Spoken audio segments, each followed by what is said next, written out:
Kann ich ein Bild von dir machen mit deinem großen Fisch? Von wem? Das ist nicht meiner, das ist seiner. Das ist seiner. Ja, ich hab keinen, das ist jetzt... Kann ich dich fotografieren mit dem großen Fisch? Na, der Dai?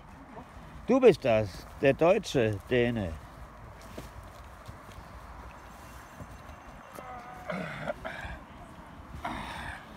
Und worauf ist es gefangen? Worauf ist es gefangen? Spoon. Spoon. Ist das der Fisch von Lars?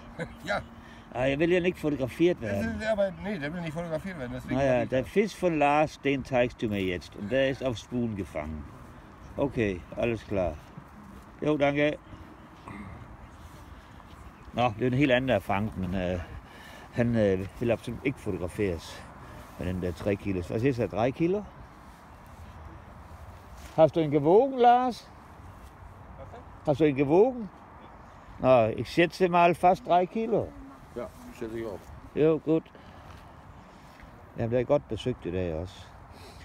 Og den der, den er fanget på 3 kilo, eller den er på cirka 3 kilo, skønner vi. Og den er fanget på Spoon, et lille blink. Og ganske flot i finnerne og det hele. Godt nok.